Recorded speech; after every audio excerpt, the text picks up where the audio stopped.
He was 18, an adult in the eyes of the law. She was 12, in middle school. It was 2013, and investigators say the two met for sex near a Juneau school, and at a popular trail, and in a movie room. A school counselor alerted authorities, and a grand jury charged the young man with 7 felonies. Lawyers for 18-year-old Ty Grusendorf argued that what happened was simply a sexual adventure, and that the girl, a 6th grader, came on to him. Now 22, Grusendorf could face long years in prison on sexual abuse of a minor accusations. But this story isn't about him. It's about his father, who works across the street from the courthouse at the state legislature, where Alaska's laws are always under construction. Laws like this one, which decides the age limits and punishment for statutory rape. Tim Grusendorf is one of the highest paid and longest serving employees of the state Senate, and a staff member for the influential Finance Committee.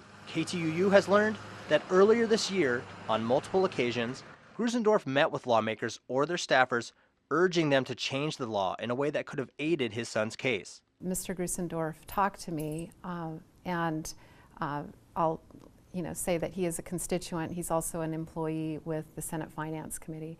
He discussed some ideas for possible amendment to the SB 91. House Majority Leader Sharice Millett did not want to speak on camera, but said Grusendorf's request to change the law made her uneasy. I got pretty uncomfortable because, in the legislature we have an ethical and moral value not to, work on legislation that would benefit our families. Representative Kathy Munoz also says she rejected Grusendorf's request. And I went forward with a proposal drafting an amendment that would have asked the commission to review the section of law that involves, say, a senior and a sophomore, a senior and a freshman. I assume you're aware now the ages involved. I am. In Ty's case, it's a 12-year-old and an 18-year-old. I am. And that was not represented to me. State ethics rules forbid lawmakers or their staff from using government resources for their personal benefit. We traveled to Juneau to talk to Grusendorf. Hey, are you Tim? Yep, I am. Hey, I'm Kyle. We spoke yesterday. Yep. He did not want to be interviewed on camera. Good. I said no. No. Grusendorf did tell KTUU that he did nothing wrong. He says, "It is a citizen legislature, staffers. Everything we do here is kind of basically related off of our life experiences here. I didn't cross any ethical line."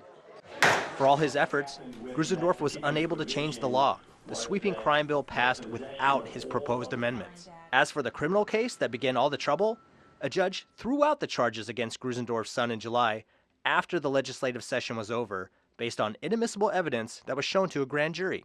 But prosecutors say they have not given up. The state of Alaska, through the Department of Law, absolutely intends to pursue these charges. We believe there is an appropriate case to be made against Mr. Ty Grusendorf, and we will continue to seek that justice.